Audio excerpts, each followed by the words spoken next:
వచ్చింది, bronze medal వచ్చింది, gold medal వచ్చిన విషయం మెన్షన్ చేయరా? అసలు జస్ట్ పార్టిసిపేషన్ వాళ్ళకి ఉద్యోగాలు ఎట్లా వచ్చినాయి? ఏదో మెడల్ ఉంది కదా, వాళ్ళకి ఏ మెడల్ లేదు కదా. క్లియర్ గా జీవో చదవండి, జీవోలో క్లియర్ గా ఇచ్చారు. పార్టిసిపేట్ చేస్తే చాలా ఇచ్చారా జీవోలో? సార్ ఇంటర్ యూనివర్సిటీ గేమ్స్ లో పార్టిసిపేట్ చేస్తే చాలు, మెడల్ వచ్చినా మాకు అవసరం లేదు. ఇక్కడెక్కడ దొంగ సార్, ఎక్కడ కుంభకోణాలేం లేవు. క్లియర్ గా సరే ఒక నిమిషం, అజయ్ జైన్ గారు ఏం మాట్లాడారు చూద్దాం. సీనియర్ బ్యూరోక్రాట్ అజయ్ జైన్ గారు కాదు, సరే ఈయన పాపం పనికిమాల గేమ్స్కి వెళ్ళాలి కానీ అజయ్ జైన్ గారు ఏం మాట్లాడారు చూద్దాం ఒకసారి. అనేది వ్యక్తి నేషనల్ గోల్డ్ మెడలిస్ట్ 1:1 పిలిచినారు, కాల్ లెటర్, సర్టిఫికేట్లు వెరిఫైడ్, ఉద్యోగం రాలా. నా పక్కనే కూర్చున్నాను. ఆయన ఏమన్నారు అంటే, నేను నేషనల్ గోల్డ్ మెడలిస్ట్ కానీ మాకు ఉద్యోగం రాలేదు. గోల్డ్ మెడలిస్ట్ అనేది మాట, yes he has won a medal, national కూడా కరెక్ట్, కానీ నేషనల్ గేమ్సా నేషనల్ ఛాంపియన్షిప్ ఆయన అది అప్లోడ్ చేయాలి. కానీ ఆయన ఏం చేశారు, నేషనల్ ఛాంపియన్షిప్ మెడల్ అప్లోడ్ చేశారు. అయినా నువ్వు పాల్గొన్నందుకే ఇస్తున్నావు. ఇక్కడ మెడల్ వచ్చిన మెడల్ అయితే మెడల్ అయితే వచ్చింది కదా, మెడల్ వచ్చిన పాల్గొన్నందుకే ఇస్తున్నావు ఉద్యోగం. అది కూడా ఇంటర్ కాలేజీ ఇస్తే ఆ ఫెసిలిటీ ఉందని తెలిస్తే ఇంకో 2,000 మంది అప్లై చేసేవాళ్ళు. కాదండి, ఇక్కడ ఇందాక విజయశేఖర్ రెడ్డి గారు అసలు అతను గోల్డ్ మెడల్ అప్లోడ్ చేయలేదు అన్నారు, అజయ్ జైన్ ఏమో అప్లోడ్ చేశారు అని చెప్పారు. ఎంత డిఫరెన్స్ ఉంది? సరే చెప్పింది ఏంటి సార్, ఆయన గోల్డ్ మెడల్ అప్లోడ్ చేయకుండా వేరే విజయశేఖర రెడ్డి గారు అయిపోయింది కానీ ఒకసారి భర్త రామారావు గారు ఏం మాట్లాడతారు చూద్దాం. విజయశేఖర రెడ్డి గారు నెక్స్ట్ రౌండ్కి రెడీ అవ్వండి. లోపల రామారావు గారు మాట్లాడతారు. రామారావు గారు, మీకు నేను గౌరవ మంత్రి లోకేష్ గారు అడిగిన దానికి నేను పూర్తి సమాధానం చేస్తాను. ఏంటి, ఏడాది తర్వాత గుర్తొచ్చిందా? ఆ రోజే ఎందుకు మీరు మాట్లాడలా? అంటే మీ ఇంట్లో పనులన్నీ చేసుకొని తీరిగ్గా సాయంత్రం రసబండ దగ్గర కూర్చొని అప్పుడు చదివి అప్పుడు ఇదేదో మనం కాక్రోచ్ మాదిరి చేసుకుంటే మనకు కూడా ఒక ఫేమ్ వస్తుందని. మీరు ఆల్రెడీ ఎవరైనా established party, cockroach Janata party ఇంకా రిజిస్టర్ కూడా కాలేదు. వాళ్ళు మీకు ఆదర్శం ఏంటండి? రామారావు గారు వినిపిస్తుందా? మాట్లాడండి. ఇక్కడ చూడండి, ఇక్కడ మేము కాంగ్రెస్ జనతా పార్టీ తోటి ఎక్కడ జన్జీ అనేటువంటి కాన్సెప్ట్ కానీ కాంగ్రెస్ ఆ యొక్క అంశాలు కానీ అన్ని కూడా మా నాయకుడు జగన్మోహన్ రెడ్డి గారు గతంలో ప్రస్తావించినటువంటి అంశాలు దాని మీద మేము తీసుకున్నటువంటి అంశం ఏంటంటే, ఇక్కడ డిఎస్సీ మీద ఈ యొక్క చంద్రబాబు నాయుడు గారి ప్రభుత్వం సహేతుకంగా సమంజసంగా ఎక్కడ లేదు, సమాధానం చెప్పేటువంటి పరిస్థితి లేదండి. విద్యాశాఖ మంత్రి సమాధానం చెప్పాల్సినటువంటి విధానాన్ని కాదండి, కావాలని గొడవ కోసం ఆయన అచ్చెన్నాయుడు గారు ప్రవేశపెట్టినట్లుంది తప్ప మరొక అంశం కాదు. ఖచ్చితంగా ఇది ఆక్షేపణీయం. ఎందుకంటే ప్రజాస్వామ్య విధానంలో, పార్లమెంటరీ ప్రజాస్వామ్య విధానంలో వీళ్ళు చేస్తున్నటువంటి అఘాయిత్యాలకి నిదర్శనంగా మనం ఈరోజు ఈ యొక్క నిన్న శాసనమండలిలో జరిగినటువంటి ఎపిసోడ్ మనం ఉదాహరణ చెప్పుకోవచ్చండి. ఇక్కడ ఏదైతే ఒక బాధ్యతాయుతమైనటువంటి మంత్రిగా ఉన్నటువంటి వ్యక్తి అచ్చెన్నాయుడు గారు విద్యాశాఖ మంత్రి గారి విషయంలోనే చాలా పొరపాట్లు మాట్లాడారు. మాజీ విద్యాశాఖ మంత్రి బొత్స సత్యనారాయణ గారు 2.5 సంవత్సరాలు ఆయన విద్యాశాఖ మంత్రిగా ఉంటే 5 సంవత్సరాలు విద్యాశాఖ మంత్రిగా పెట్టామని కామెంట్ చేయడంతో ఆయన అవివేకం, ఆయన యొక్క అజ్ఞానానికి నిదర్శనం. దానికి దత్తమ్మ అని చెప్పేసి పలుమార్లు మాట్లాడినటువంటి సంబంధం లేనటువంటి పశువుల శాఖ మంత్రి అచ్చెన్నాయుడు గారు చేసినటువంటి వ్యాఖ్యలకు మన బొత్స సత్యనారాయణ గారు స్పందిస్తే, మళ్ళా నువ్వు చచ్చినా కూడా నా అంత ఆకారం రాలేవు, ఎన్ని మాట్లాడు. సచ్చేది ఏంటంటే అసెంబ్లీ సాక్షిగా ఒక దేవాలయం లాంటి ఒక శాసన మండలిలో జరుగుతున్నటువంటి చర్చల్లో భాష కూడా సక్రమంగా మాట్లాడినటువంటి అర్థం చూశాం. దత్తమ్మ అంటే చేతగాని వ్యక్తి, ఏదైతే తన యొక్క ఆక్వా ఏదైతే పరిశ్రమలో విద్యుత్ కానీ ఆక్వా రైతులకు కానీ ఈ రోజు సహాయం చేయలేదు. కనీసం వ్యవసాయ శాఖలో కనీసం మద్దతు ధరను 2 సంవత్సరాలుగా కల్పించలేనటువంటి ఆ యొక్క శాఖకు మంత్రిగా ఉన్న వాళ్ళు దత్తమ్మ మంత్రి అవుతారు తప్ప మరొకటి కాదు. ఈరోజు పొగాకు రైతులు కానీ, యూరియా స్కామ్ కానీ, అసలు అచ్చెన్నాయుడికి వ్యవసాయ రంగం మీద సరైనటువంటి అవగాహన లేనటువంటి అంశం ఉంది. ఆ వ్యవసాయ శాఖకే న్యాయం చేయలేనటువంటి వ్యక్తి డిఎస్సి మీద సమాధానాలు చెప్తారంట. అంటే గుట్టికి ఎక్కలేనమ్మా స్వర్గానికి ఎక్కుతాను అన్నట్లుగా ఉంది కానీ అచ్చెన్నాయుడు గారి వ్యవహార శైలి గాని ప్రవర్తన గాని ఆయన సభలో ప్రవేశపెట్టినటువంటి దుర్మార్గ వైఖరి ఈ ప్రభుత్వాన్ని మేము నిలదీస్తా ఉన్నాం. ఖచ్చితంగా మేము ఏదైతే వివరాలతోటి మేము సమర్పించినటువంటి నివేదికలు, ఏదైతే మేము చేసినటువంటి ఆందోళనలు, ఏదైతే పబ్లిక్ డొమైన్ లో పెట్టకుండా వీళ్ళు ఏదైతే మెరిట్ లిస్ట్ ను కావాలని చెప్పేసి దాన్ని దాచినటువంటి అంశం, అట్లాగే శాంక్షన్ లిస్ట్ ను, సెలక్షన్ లిస్ట్ ను వీళ్ళు ఎందుకు బయట పెట్టలేదు, మెసేజ్ ద్వారా ఎందుకు పంపిణీ చేశారంటే మతలో ఉందనేటువంటి అంశం మనకు తెలుస్తా ఉంది కదండి. దీన్ని మేము నిర్వహిస్తున్నాం సార్. ఖచ్చితంగా సమాధానం చెప్పాల్సినటువంటి ప్రభుత్వ పెద్దలు బయటకు రాకపోగా సభలో అన్పార్లమెంటరీ వర్డ్ దట్టు రామారావు గారు సభలో అన్పార్లమెంటరీ వర్డ్స్ మాట్లాడాల్సిన అగత్యం ఏమొచ్చింది? సీనియర్ ఎమ్మెల్యే మినిస్టర్గా చేశారు, చాలా బాధ్యత గల పదవులు నిర్వహించారు బొత్స సత్యనారాయణ గారు. అవసరం ఏముంది? బాడీ షేమింగ్ చేయాల్సిన అవసరం ఏముంది చెప్పండి? ఓకే, ఆయన చేశారు, మీరు నిగ్రహించుకోవచ్చు కదా, మీరు సంయమనం పాటించవచ్చు కదా. ఇక్కడ బొత్స సత్యనారాయణ గారిని తీవ్రంగా సంబంధం లేనటువంటి అంశాలతోటి ఆయన అచ్చెన్నాయుడు గారు కావాలని మీరు అన్నట్లు కూడా మైండ్ గేమ్ ప్లాన్ చేసి ఆయన రెచ్చగొట్టినటువంటి మాట వాస్తవమే. కానీ అందుకని సత్యేదాకా నాలాగా రాలేవు, ఆయన నిలదీయమనండి. బొత్స సత్యనారాయణ గారు, మీరు నా ఆకారం గురించి ప్రస్తావించడానికి ఎటువంటి అది బాధ్యతయుతమైనటువంటి వ్యక్తిగా మీకు కథని చెప్పమనండి. ఆయన ఎందుకు సత్యేదాకా నా ఆకారంలో రాలేవు, అర్థమవి వేస్ట్ పేలు ఏంటండి ఇది? ఈ యొక్క భాషకి తెరతీసింది ఎవరు? ఈ భాషకి అంకురార్పణ చేసింది ఎవరు? అసలు ఈ యొక్క రాష్ట్రంలో ఈ బూతుల భాషని ప్రవేశపెట్టినటువంటి పార్టీ ఏది అనేది వెనక్కి తిరిగి చూస్తే సరిపోతుంది. వీటి ప్రతినిధులు కూడా వచ్చి పంపుల దగ్గర కొట్లాడినట్లు తగాదాకు వచ్చినట్లు చర్చా వేదికలు వస్తారు కానీ విషయం మీద చర్చా వేదికలో సబ్జెక్టు మీద ఏదైతే విపులంగా వివరణ చెప్పేటటువంటి బాధ్యత ఏమైనా తీసుకుంటున్నారండి? తమ యొక్క వాదన అంతే. ఆక్సిటోసిన్ ఇంజెక్షన్ వేసుకొని వచ్చేటటువంటి వ్యక్తులుగా ఈ చర్చా వేదికల్లో ఎగిరిపోతే అది సమంజసం కాదు. ఒకవైపున ఏదైతే మాట్లాడతారు, ఒక్క నిమిషం ఆగండి, అది కూడా ఉంది కదా సార్, మాట్లాడతారు సార్. మీరు ఇక్కడ కూడా మీరు డిక్టేషన్ ఇస్తే మాట్లాడియండి, సభకు రారు, మాట్లాడతారు సార్. మీరు కొంచెం బ్యాలెన్స్ సమయం ఉండాలి కానీ వీళ్ళు వితండవాదానికి దిగటం అనేది సమంజసం కాదని చెప్పి నేను ఈ సందర్భంగా వాళ్ళకి సూచన చేస్తున్నాను. మిమ్మల్ని ఎప్పటికే మేము చూసాం, మేము బహిరంగంగా 17 మెడికల్ కాలేజీల అంశంలో స్పీకర్ గారు కూడా నర్సీపట్నంలో కాలేజీ లేదంటే మా నాయకుడు వెళ్ళి యావత్ లోకానికి కళ్ళు తెరిపించి చూపించాడు కదండి. అటువంటి స్పీకర్ చెప్పండి. ఎక్కడ ప్రతిపక్షాలు న్యాయం చేస్తాను? నేను ఒకటే అంశం చెప్తున్నా. ఏదైతే జూలై 24, 2024 మా నాయకుడు YSR Congress party legislature party నాయకుడిగా రాసినటువంటి 3 పేజీల లేఖకు 2 సంవత్సరాలు గడుస్తున్నా సమాధానం చెప్పలేనటువంటి దద్దమ్మ ప్రభుత్వం మీది కాదాన్ని నిలదీస్తున్నా. ఎందుకు ఆన్సర్ చేయరు? ప్రజాస్వామ్యంలో మీరు పబ్లిక్ గ్రీవెన్స్ అని పెట్టి ప్రతి పౌరుడికి బాధ్యతాయుతంగా ఉంటామని చెప్పేసి చెప్తున్నటువంటి వాట్సాప్ గవర్నెన్స్ అని చెప్తున్నటువంటి ఈ ప్రభుత్వం స్పీకర్ కార్యాలయం నుంచి ఒక మాజీ ముఖ్యమంత్రి, ఒక YSR Congress party legislature party leader రాసినటువంటి లేఖకు ఈ రోజుకి సమాధానం చెప్పలేదంటే మీ నియంత్రణ తప్పుకోకడా, మీ తప్పుదారి విధానం, మీ మైండ్ గేమ్. మీరు నేను ఒకటే ఒక ప్రశ్న అడిగేది, ఏడాది పట్టిందండి మీకు ఇవన్నీ గమనించడానికి? ఆనాడే ఎందుకు మీరు దీని గురించి మాట్లాడలేదు? ఇవాళ ఉద్యోగాలు వచ్చినాయి, ఆ 16,000 మందిలో కనీసం 15,000 మంది జెన్యూన్గా తెచ్చుకున్న వాళ్ళు ఉన్నారు. మీకు అభ్యంతరం వల్ల ఆ 70-80కి సంబంధించిందే, ఆ 70-80 వరకు కన్ఫైన్ చేసి మాట్లాడాలి. అందరినీ మీరు ఎలా నిందిస్తారు? వాళ్ళు అందుకనే మన రోడ్డు మీదకి వచ్చి మేము టీచర్లం, పాఠాలే కాదు గుణపాఠాలు కూడా చెప్తా ఉన్నారు. తెలుసు కదా. చంద్రబాబు నాయుడు గారు ఎప్పుడు కూడా కృత్రిమ ఉద్యమాలకు ఆద్యుడు.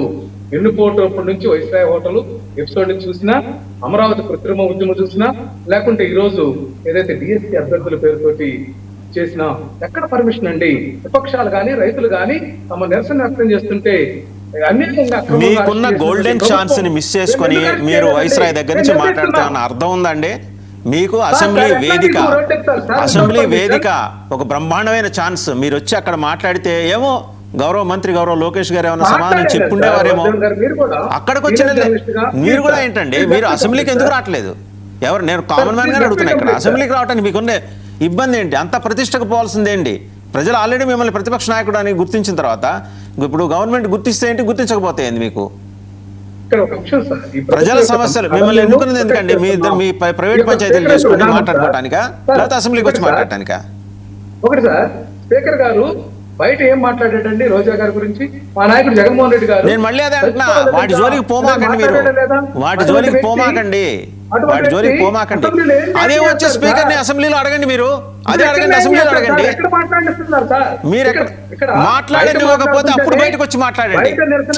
అసలు మీరు ప్రయత్నమే చేయట్లా, మీరు ప్రయత్నమే చేయటం లేదు, మీరు ప్రయత్నమే చేయటం లేదు. మీకేంటంటే ఒక భ్రాంతిలో ఉన్నారు రామారావు గారు. మేమే ఇంకా ముఖ్యమంత్రి, ఏదో నేను కొన్నాళ్ళు లీవ్ పెట్టి అటు ఇటు వెళ్తున్నాను, వీళ్ళని ఏదో పరిపాలించమని చెప్పాను అనే ఒక భ్రాంతిలో ఉన్నారు.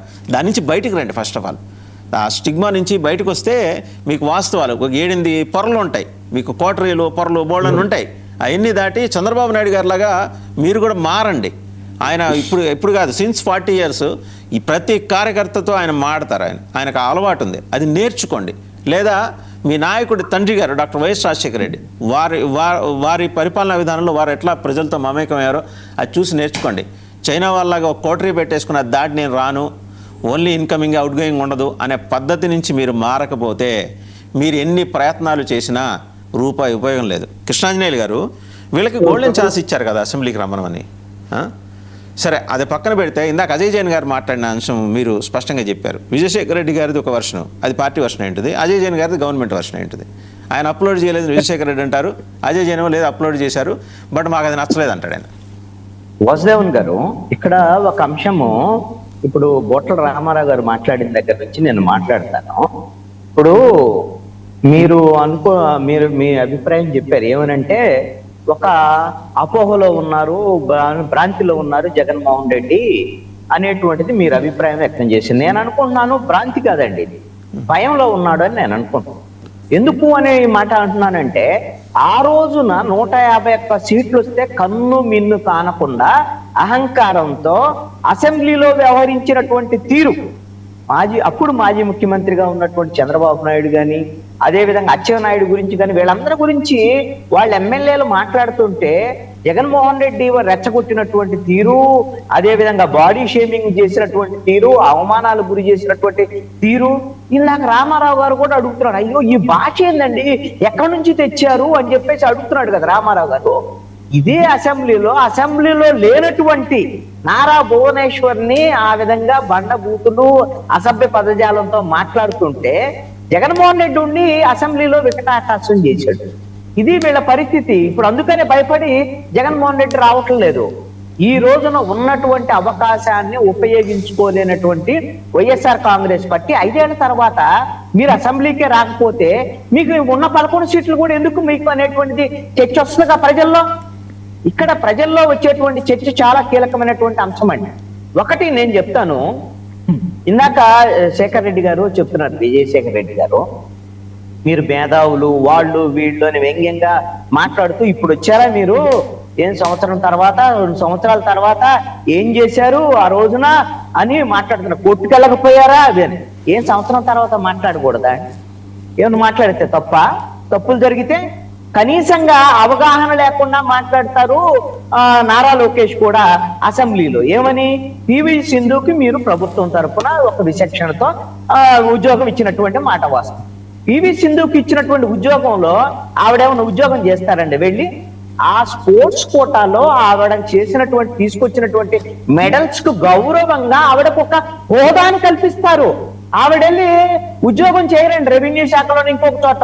ఇప్పుడు మీరు స్పోర్ట్స్ కోటాలో ఏదైతే ఈ విధమైనటువంటి నకిలీ సర్టిఫికెట్లతో తీసుకొచ్చినటువంటి వాళ్ళకి డిఎస్సి పరీక్ష రాయకుండా వాళ్ళకి ఉద్యోగాలు ఇచ్చి ఏం ఉద్యోగాలు ఇచ్చారో తెలుసా అంటే, మ్యాథ్స్ చెప్పడానికి, సైన్స్ చెప్పడానికి, ఈ విధమైనటువంటి ఉద్యోగాలు ఇచ్చారంటే టీచర్ ఉద్యోగాలు. ఇవేం గౌరవంగా ఇచ్చినటువంటి ఉద్యోగాలు కదా. వాళ్ళు వెళ్ళి పాఠాలు ఏం చెప్తారు? ఈ విధమైనటువంటి స్పోర్ట్స్ కోటాలో నకిలీ సర్టిఫికెట్ తీసుకొని వచ్చినటువంటి వాళ్ళకి ఉద్యోగాలు ఇస్తే వాళ్ళు ఏం పాఠాలు చెప్తారు? పిల్లల భవిష్యత్తు ఏంటి? ఈ విధమైనటువంటి విషయంలో కామన్ సెన్స్ ఉండాలి అక్కర్లేదా? మీరు పివి సింధు ఉదాహరణ అనేటువంటి చెప్పటం అనేటువంటిది నారా లోకేష్ అవగాహన రాహిత్యానికి నిదర్శనం.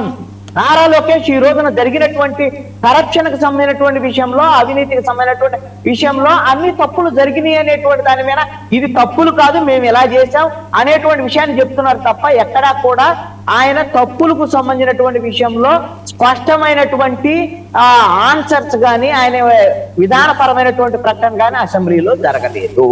ఇది చాలా స్పష్టంగా ప్రజల్లో ఉన్నటువంటి అనుమానం.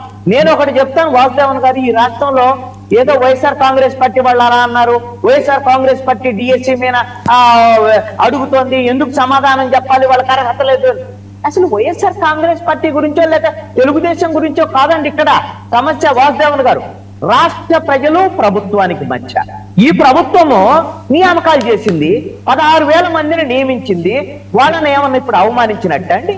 ప్రజల్లో ఉన్నటువంటి అనుమానం ఈ రోజున డిఎస్సీలో అక్రమాలు జరిగాయనేటువంటి దాని మీద దాన్ని నిరూపించాల్సినటువంటి బాధ్యత ప్రభుత్వానికి అక్రమాలు జరగలేదని ఏదో ఒక దర్యాప్తు ఆదేశించాలి, దర్యాప్తుకు ఆదేశించి నిష్పక్షపాతంగా మేము విచారణ జరిపాము, ఆ విధంగా ఏ విధమైనటువంటి అక్రమాలు జరగలేదు అని ఆ దర్యాప్తు సంస్థ అనౌన్స్ చేయించండి.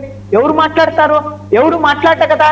డిఎస్సీ వాళ్ళని ఆదివారం వస్తే వాళ్ళు రోజు పాఠాలు చెప్తున్నారు, ఓకే, వాళ్ళకి వచ్చినటువంటి పాఠాలు చెప్తున్నారు. ఆదివారం వస్తే మీరు వెళ్ళి ధర్నాలు చేయండి అని నారా లోకేష్ ఆదేశిస్తే ఆదివారం వచ్చి వాళ్ళు ధర్నాలు చేస్తున్నారు. వాళ్ళు ధర్నాలు చేస్తే మీ ఆదేశాల మేరకు ధర్నాలు చేస్తే సరిపోయిద్దా? ఈ రోజున మరి వైఎస్ఆర్ కాంగ్రెస్ పార్టీ చేసేటువంటి లేకపోతే ఇంకొకరు చేసేటువంటి ధర్నాలకు సంబంధించినటువంటి విషయాలు ఏమైనా సమాధానం ఉందా? దానికి లేదు కదా. డిఎస్సీకి సంబంధించినటువంటి వాళ్ళు ఉద్యోగాలు చేస్తూ ఉన్నటువంటి వాళ్ళు ఆదివారం వచ్చినట్టు కూడా ఒక ధర్నా ఈ స్టేజ్ డెమాన్స్ట్రేషన్ చేస్తున్నారు. ఇక్కడ ఒక అంశం అండి, ప్రజల్లో ఉన్నటువంటి అనుమానాలను నివృత్తి చేయాల్సినటువంటి బాధ్యత ప్రభుత్వం మీద ఉంది. ఇప్పటికీ కూడా స్పోర్ట్స్ కోటాకు సంబంధించినటువంటి విషయంలో అక్రమాలు జరిగాయి, పనికి మాలినటువంటి సర్టిఫికెట్లు తీసుకొని వస్తే వాళ్ళకి ఈ రోజున ఉద్యోగాలు మ్యాథ్స్ చెప్పడానికి, సైన్స్ చెప్పడానికి టీచర్లుగా తీసుకొచ్చి పిల్లల భవిష్యత్తు నాశనం చేసేటువంటి విధంగా ఇచ్చినటువంటి ఉద్యోగాలకు సంబంధించినటువంటి విషయంలో అసలు డిఎస్సి పరీక్ష రాయకుండా డిఎస్సికి సంబంధించినటువంటి టీచర్ ఉద్యోగాలు ఇవ్వటం అంటే ఇంతకన్నా ఇంకేం కాదు. ఇంకొకటి అడుగుతానండి, చదువుకొని ఉంటారు కదా సార్, మ్యాథ్స్ ఫిజిక్స్ చెప్పే తప్పే ఉంది చెప్తే కాదు. ఇంకోటండి వాసుదేవన్ గారు, ఇప్పుడు ఇదే ప్రభుత్వము ఇప్పుడు ఈ డిఎస్సి అయిపోయిన తర్వాత రానున్నటువంటి డిఎస్సికి సంబంధించినటువంటి విషయంలో ఖచ్చితంగా స్పోర్ట్స్ కోటాల వాళ్ళు కూడా డిఎస్సి ఎగ్జామ్ రాయాల్సిందే అని ఈ ప్రభుత్వం జీవో ఇచ్చిందా, ఇవ్వలేదా? ఇచ్చింది. మరి ఇచ్చింది కదా. అంటే వచ్చేటువంటి వాళ్ళకి డిఎస్సి పరీక్ష రాయాలి అని ఉన్నప్పుడు గతంలో ఉన్నటువంటి వాళ్ళకి ఆ విధంగా డిఎస్సి పరీక్ష రాయాలి అనేటువంటిది ఉండాలా అక్కర్లేదా? మరి దానికైనా కనీసంగా ఆ ఎవరైతే స్పోర్ట్స్ కోటాలో తీసుకున్నటువంటి వాళ్ళు ఉన్నారో వాళ్ళకి మళ్ళీ పరీక్షను పెట్టండి. కనీసంగా వాళ్ళు టెట్ గాని డిఎస్సి గాని ఒక పరీక్ష పెట్టి ఎస్ వీళ్ళందరూ క్వాలిఫైడ్, వీళ్ళు పరీక్ష రాశారు, మరి మీరందరూ ఆరోపణ చేస్తున్నారు కదా, కనీసం అదన్నా చేయండి. ఈ విధమైనటువంటి దాంట్లో ఒక దర్యాప్తుకు ఆదేశిస్తే అది సిబిఐ దర్యాప్తు కానివ్వండి. సిబిఐ అంటే ఏముందండి, ఇప్పుడు మీ ప్రభుత్వమే కదా, అక్కడ ఎన్డీఏ ప్రభుత్వమే కదా ఉంది, అక్కడ ఇక్కడ మీరే ఉన్నారు. సిబిఐ దర్యాప్తుకు ఆదేశించండి, లేదు అని అంటే హైకోర్టు సిట్టింగ్ జడ్జితో విచారణకు ఆదేశించండి. తప్పులు జరగలేదనేటువంటి దాని మీద స్పష్టత ఇవ్వండి. ఇస్తే జనం ఇంకెవరు మాట్లాడేదానికి అవకాశం ఉండదు కదా. మీరు వ్యంగ్యంగా మీరు మేధావులు వీళ్ళందరూ ఎందుకు ఇప్పుడు వచ్చారా, మీకే పని బాట్లేదా అని ప్రభుత్వం మాట్లాడే దానికి ప్రభుత్వాన్ని అడగరా అంటే మేధావులు అక్కర్లా, పామర్లు కూడా అడుగుతారు. పామర్లు కూడా ఓటేస్తేనే. ఎడ్యుకేషన్ మినిస్టర్ గారు సభలో ఏం మాట్లాడారో చూసి ఒకసారి మన విజయశేఖర్ రెడ్డి గారి దగ్గరికి వెళ్దాం. ఉద్యోగస్తుడు ఎవరైతే అవుట్ సోర్సింగ్ ఎంప్లాయీ ఉన్నాడో అతను క్వశ్చన్ పేపర్ ప్రిపరేషన్ లో ఉన్నాడు, అతను ఫస్ట్ ర్యాంక్ వచ్చింది అని వాళ్ళు ఆరోపణ చేశారు అధ్యక్ష. అంతేకాకుండా అతను లాగిన్ బ్లాక్ చేశారు అని వాళ్ళు చెప్పారు అధ్యక్ష. అతనికి కాల్ లెటర్ వెళ్ళింది, అతను సర్టిఫికేట్ వెరిఫికేషన్ కి అతను రాలేదు. సర్టిఫికేట్ వెరిఫికేషన్ రాకపోతే automatically disqualified. Number 3, already out sourcing employees ఎవరున్నా కూడా వేరే ఎగ్జామినేషన్ గవర్నమెంట్ ఎగ్జామినేషన్స్ రాస్తుంటే కంపల్సరీగా డిపార్ట్మెంట్ నుంచి నో అబ్జెక్షన్ సర్టిఫికేట్ తీసుకోవాలి, పర్మిషన్ తీసుకోవాలి. ఈ వ్యక్తి ఆ పర్మిషన్ తీసుకోలేదు, దేర్ఫోర్ హిస్ లాగిన్స్ వర్ రిమూవ్డ్. రైట్. ఇప్పుడు విజయశేఖర్ రెడ్డి గారు అతనికి నవీన్కి లాగిన్ బ్లాక్ చేశారు. బ్లాక్ చేసిన తర్వాత అతను ఎలా అప్లోడ్ చేసి ఉంటాడు సర్టిఫికెట్లు అని, లేదా అవన్నీ అప్లోడ్ చేసిన తర్వాత పొరపాటు అయిందని 4 కలుసుకొని బ్లాక్ చేశారా? ఇదొక ప్రశ్న. ఇప్పుడు కృష్ణాంజనేయులు గారు ఒకటే అది 16,000 మందిలో అందరి మీద అనుమానాలు లేవండి. కనీసం 15,900 మంది మీద అయితే అనుమానాలు లేవు. ఓకే, ఎవరు వాళ్ళ శాంక్టిటీని ఎవరు క్వశ్చన్ చేయట్లేదు. ఈ ఆదివారం ధర్నాలు, శుక్రవారం సభలు కాకుండా వాళ్ళు శాంక్టిటీని క్వశ్చన్ చేయనప్పుడు ఎందుకు వచ్చి భుజాలు తడుముకోవటం? ఎవరు చెబితే వాళ్ళు వచ్చేస్తున్నారు, ఎవరు చెబితే వాళ్ళు ఆత్మగౌరవ ర్యాలీలు చేస్తున్నారు. ఒకటి. రెండోది, పివి సింధు గారి విషయంలో కూడా కృష్ణాంజనేయులు గారు క్లారిటీ ఇచ్చారు. ప్రభుత్వానికి, ఏ ప్రభుత్వానికైనా ఒక విశేషమైన విచక్షణ ఉంటుంది. అంటే ఎక్స్ట్రాడినరీ డిస్క్రిషన్ తోటి వాళ్ళ స్పోర్ట్స్ రంగానికి వారు అందించిన కంట్రిబ్యూషన్ దృష్ట్యా వాళ్ళని నియమించుకుంటారు. అలాగని వాళ్ళు వచ్చి డిప్యూటీ కలెక్టరు ఎంఆర్ఓ ఉద్యోగాలు చేశారు కదా, వాళ్ళకి ఇచ్చే పొజిషన్ బట్టి. దీనికి మీరు బట్టతలకి మోకాలు కట్ట ముడేస్తారు. రెండోది, మీరు సవరించిన జీవో ఎందుకు మళ్ళీ తీసుకురావాల్సి వచ్చింది? అది తర్వాత వచ్చే వాళ్ళకి మాత్రమే అప్లికబుల్. ఏం వీళ్ళకి కాదా? వీళ్ళేమైనా ఆకాశం నుంచి ఊడిపడ్డారా? ఇంకో దేవుళ్ళకి మాదిరి ఇంకో 2 చేతులు, శంఖం, చక్రం, కిరీటం ఏమైనా ఉంటాయి వీళ్ళకి అని జనం అడుగుతున్నారండి. దానికి క్లారిఫికేషన్ ప్రజలకు ఇవ్వండి, వైసీపీకి ఇవ్వక్కర్లా. మీరు మళ్ళీ వైసీపీ మాట తీసుకురామాకండి. వాళ్ళని ఆల్రెడీ జనం విసర్జించారు. ఓకే, వాళ్ళ సంగతి పక్కన పెట్టండి. జనానికి చెప్పడానికి మీకున్న ఇబ్బంది ఏంటి? జనానికి చెప్పడానికే కాదు సార్, అసెంబ్లీలో నారా లోకేష్ గారు మాట్లాడారు, చంద్రబాబు నాయుడు గారు మాట్లాడారు, రకరకాలుగా డిబేట్ లో మెరిట్ లిస్ట్ పెట్టండి సార్. ఇవన్నీ ఎందుకు? ఇంతవరకు పొట్ట రామారావు గారు డిఎస్సీ గురించి ఒక మాట మాట్లాడారు. సమాధానం చెప్తున్నాం సార్, అయినా మేము సమాధానం చెప్తున్నాం సార్. ఇప్పుడు కృష్ణాంజనేయ గారు ఒక మాట అన్నారు సార్, మీరు పివి సింధుకి ఇచ్చారు కానీ మిగతా వాళ్ళకి ఇవ్వచ్చా అని. సార్, అంటే మిగతా వాళ్ళు స్పోర్ట్స్ లో నిష్ణాతులు కాదా? అంటే స్పోర్ట్స్ కోటాలో ఇచ్చే వాళ్ళంతా సైన్స్, మ్యాథ్స్ చెప్తారా? పీఈటీలు లేరా? పీఈటీలు అంటే ఏంటి సార్? డ్రిల్ మాస్టర్లు, రకరకాల ఫిజికల్ ఎడ్యుకేషన్ సంబంధించిన టీచర్లు అయితే వాళ్ళకి స్పోర్ట్స్ అవసరం లేదా? మీకు తెలుసా? ఈ స్పోర్ట్స్ కోటాలో అంతా మ్యాథ్స్, సైన్స్ వాళ్ళకి ఇచ్చారని మీకు తెలుసా? కాదు, అచ్చంగా ఇప్పుడు మీకు ఎలాంటి సందేహాలు ఉన్నాయో ఒక నిమిషం, జనాలు కూడా అలాంటి సందేహాలు ఉన్నాయి. ఎక్కువ మంది ఫిలప్ చేస్తే అది పీఈటీలకి వెళ్తాయి సార్. చిన్నప్పటి నుంచి వాళ్ళు స్పోర్ట్స్ లో చదువుకుంటూ ఉంటారు సార్. స్పోర్ట్స్ గురించే వాళ్ళ జీవితం అంతా స్పోర్ట్సే. ఒక్క నిమిషం అండి, నేను కూడా మీతోనే ఏకీభవిస్తున్నాను. కృష్ణాంజనేయులు గారు ఏదో పొరపాటున అనుంటారు అని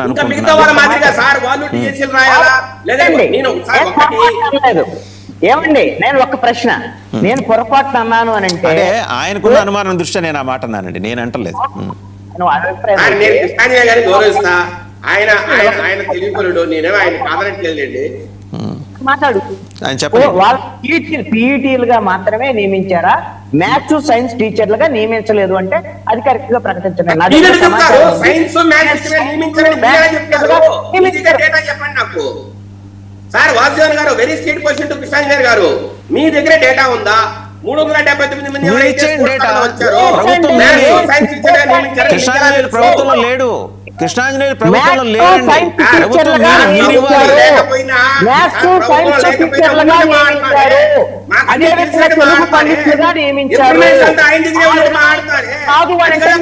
మీ దగ్గర ఉన్నటువంటి మెరిట్ లిస్ట్ లో బయట పెట్టడానికి మీరు సిద్ధంగా లేరు. ఈ రోజు సైన్స్ టీచర్లుగా నియమించారు, మ్యాథ్స్ టీచర్లుగా నియమించారు, తెలుగు పండితులుగా నియమించారు. సెలక్షన్ లిస్ట్ బయట పెట్టాం, ఇంకేం బయట పెట్టాలి సార్? అభ్యర్థులు కాదు కాబట్టి మీకు వచ్చినది అది. ప్రతి ఒక్క సెల్ ఫోన్ కు లింక్ వెళ్ళింది, ప్రతి ఒక్క సెల్ ఫోన్ కు మెసేజ్ వెళ్ళింది, వాళ్ళ మార్క్స్ తో సహా, వాళ్ళ మెరిట్ లిస్ట్ తో సహా, సెలక్షన్ లిస్ట్ తో సహా, 1:1 కాలేజ్ సహా అన్ని వాళ్ళ సెల్ ఫోన్ కి వెళ్ళాయి. మీరు అభ్యర్థులు కాదు కాబట్టి మీకు వచ్చినవి అంతే. మరి అందరికి సార్, ఈ రోజు సాంకేతిక విప్లవం మనకు తోడైంది. అద్భుతమైన రీతిలో మనం ఆన్లైన్ ఉపయోగిస్తున్నాం, మా స్మార్ట్ ఫోన్ ఉపయోగిస్తున్నాం. ఇంకా మీరు డిస్ట్రిక్ట్ కలెక్టర్ ఆఫీస్ లో పెట్టండి, డిఓ ఆఫీస్ లో పెట్టండి. ఎప్పుడు చూసారు ఇది? కనకాంబ, నాగయ్య కాదు నాటి మాటలు మాట్లాడకండి సార్. ఇది ఆధునిక యుగం, కంప్యూటర్ యుగం. ఇది కంప్యూటర్ యుగంలో ఏం చేయాలో అదే అదే. ఇది ఆధునిక యుగం, సాంకేతిక విప్లవం అని విజయశేఖర్ రెడ్డి గారు మీరు చెప్పారు కదా. రెండో మాట, ఒక్క నిమిషం వినండి. పబ్లిక్ డొమైన్ లో పెట్టండి సార్, ఆయన అడిగేది అది. పబ్లిక్ డొమైన్ లో పెట్టండి, అయిపోయింది కదా. పబ్లిక్ డొమైన్ లో పెట్టండి. మెరిట్ లిస్టులు ఆన్లైన్ లో ఉన్నాయి, కొన్ని నెలల పాటు మెరిట్ లిస్ట్ ఆన్లైన్ లో ఉన్నాయి. అభ్యర్థులు లేని బాధ వీళ్ళకి ఎందుకు సార్? నాకు అర్థం కాదు. అభ్యర్థులు చూసుకున్నారు, వాళ్ళకి ఎన్ని మార్కులు వచ్చాయి, ఏ మెరిట్ లో ఎక్కడ ఉన్నారు, ఏ ర్యాంకులు వచ్చాయి, చూసుకున్న దుర్గయ్యే కదా ఆయన మెడల్స్ అని మెడలో వేసుకుని వచ్చి డిస్ప్లే చేసి చెప్పింది. సార్ ఆయన అప్లోడ్ చేయకపోతే ఏం చేస్తాం సార్? అజయ్ జైన్ గారితో ఒకసారి మాట్లాడండి, ఎందుకంటే మీకన్నా నాకన్నా అజయ్ జైన్ గారికి డెఫినెట్ గా ఎక్కువ తెలుసు కదా. సార్ మీ సౌకర్యం కోసం, మీ వెసులుబాటు కోసం అజయ్ జైన్ గారి నేనైనా నేర్చుకుంటా, చూపించండి. అడగండి, నేర్చుకోకల ఆయన అడిగితే చెప్తారు. లెటర్ సర్టిఫికేట్లు వెరిఫైడ్, ఉద్యోగం రాలా, నా పక్కనే కూర్చున్నాను. ఆయన ఏమన్నారు అంటే నేను నేషనల్ గోల్డ్ మెడలిస్ట్ కానీ మాకు ఉద్యోగం రాలేదు. గోల్డ్ మెడలిస్ట్ అనేది మాట yes, he has won a medal. National కూడా కరెక్ట్, కానీ నేషనల్ గేమ్సా నేషనల్ ఛాంపియన్షిప్ ఆయన అదే అప్లోడ్ చేయాలి. కానీ ఆయన ఏం చేశారు, నేషనల్ ఛాంపియన్షిప్ మెడల్ అప్లోడ్ చేశారు. ఆయన నువ్వు పాల్గొన్నందుకే ఇస్తున్నావు. మెడల్ వచ్చిన మెడల్ అయితే మెడల్ అయితే ఆయన గోల్డ్ మెడల్ అప్లోడ్ చేయకుండా వేరే మెడల్ అప్లోడ్ చేసే కదా నేను చెప్పా. ఇంకా తప్పెక్కడ ఉంది? జస్ట్ పార్టిసిపేషన్ కి ఉద్యోగం ఇస్తే ఏదో ఒక మెడల్ అప్లై చేసినాడు, ఉద్యోగం ఎందుకు ఇవ్వలేదు? అది కదా ఆయన అడుగుతున్నది. సార్ ఇక్కడ ఒకటే మాట్లాడుతున్నా సార్, ఒక్క నిమిషం. ఏ డిస్ట్రిక్ట్ లో అక్కడున్న పరిస్థితులు బట్టి, అక్కడున్న రోస్టర్ పాయింట్ బట్టి సార్ ఆ కోటాలో వాళ్ళకు అవకాశం ఉందా లేదా అన్ని చూసుకోవాలండి. ఒక డిస్ట్రిక్ట్ కి ఇంకొక డిస్ట్రిక్ట్ కి తేడా ఉంటది. ఇవేమి జనరిక్ రూల్స్ కాదు అన్ని డిస్ట్రిక్ట్లకి. ఇది డిస్ట్రిక్ట్ సెలక్షన్ కమిటీ అండి. డిఎస్సి అంటే డిస్ట్రిక్ట్ వైజ్ జరిగే సెలక్షన్ కమిటీ. ఇది మీరు రాష్ట్రం అంతా నెక్స్ట్ టైం డిబేట్ కి వచ్చేప్పుడు చిత్తూరు జిల్లాలో స్పోర్ట్స్ కేటా కింద ఒకటి ఉంటే ఒక జాబ్, అదే కోటా ఇంకొక జిల్లాలో లేకపోవచ్చు. రైట్, ఓకే అండి. కృష్ణాంజనేయులు గారు నెక్స్ట్ టైం డిబేట్ వచ్చేప్పుడు విజయశేఖర రెడ్డి గారు చేసిన సూచన మేరకు ఏ జిల్లాలో ఏ ప్రమాణాలు ఉంటాయో తెలుసుకొని రండి సార్, అప్పుడు మళ్ళీ మాట్లాడదాం. Thank you very much Vijayasekhara Reddy garu, Krishnanjaneyulu గారు అండ్ బొట్ల రామారావు గారు, అందరికీ ధన్యవాదాలు. ఇది మొత్తానికి అంటే డిఎస్సి మీద, బాడీ షేమింగ్ మీద మొదటి రోజు ఈ వర్షాకాల సమావేశాల్లో రగడ జరిగింది. ఖచ్చితంగా బొత్స సత్యనారాయణ గారు లాంటి బ్యాలెన్స్డ్ పాలిటీషియన్, సీజన్డ్ పాలిటీషియన్ ఆ బ్యాలెన్స్ కోల్పోయేలాగా ఆయన్ని ఒక ట్రాప్లోకి టీడీపీ లాగింది అనేది ఒక అబ్జర్వేషన్. ఆ ట్రాప్లో ఎల్లీస్ట్ శాసనమండలిలో మీకు బలం ఉంది, అక్కడైనా మీరు సబ్జెక్ట్ మాట్లాడి ఈ బాడీ షేమింగ్లో అయినా పక్కన పెట్టి సబ్జెక్ట్ మాట్లాడితే జనం చూస్తారు. అండ్ రెండో సీరియస్ సజెషన్ ఏంటంటే, ఇంకా 2 రోజులు 3 రోజులు సమావేశాలు ఉన్నాయి, మీ ప్రతిష్టలన్నీ ఆపేసి పక్కన పెట్టేసి ఈ ఈగోలన్నీ ఆపేసి జనం కోసం సభకు వస్తే జగన్మోహన్ రెడ్డి గారు జనం మిమ్మల్ని మెచ్చుకుంటారు. వాళ్ళు మెచ్చుకోవాలా వద్దా అనేది మరి మీ విజ్డమ్కి సంబంధించిన వ్యవహారం. మీరు విజ్డమ్తో వ్యవహరించి మీరు రాకపోయినా కనీసం ఆ 10 మందిని మిగిలిన వాళ్ళని పంపిస్తే వాళ్ళు సంతోషపడతారు. అందులో కొత్త ఎమ్మెల్యేలు ఉన్నారు, ఒకసారి నా సరదా ఉంటుంది వాళ్ళకి అసెంబ్లీ చూద్దామని. ఆ సరదా అన్న తీరుతుంది, ప్రశ్నలు అడిగినా అడగకపోయినా. సో రేపు పొద్దున డిఎస్సికి సంబంధించి బోల్డని సందేహాలు ఉన్నాయి, వాటన్నిటి మీద ప్రభుత్వం క్లారిటీ ఇస్తే బాగుంటుంది. బ్యూరోక్రాట్ల చేత ప్రెస్ మీట్లు పెట్టించి క్లారిటీ ఇప్పించడం అనేది వాళ్ళు తెలుగుదేశం కొత్తగా చేసింది ఏం కాదు. వైసీపీ హ్యాంలో కూడా అజయ్ కల్లం గారు, అప్పుడు డాక్టర్ పివి రమేష్ గారు, ప్రిన్సిపల్ సెక్రటరీ హెల్త్, వీళ్ళందరూ మాట్లాడారు, ఇంకా 2-3 కూడా మాట్లాడారు.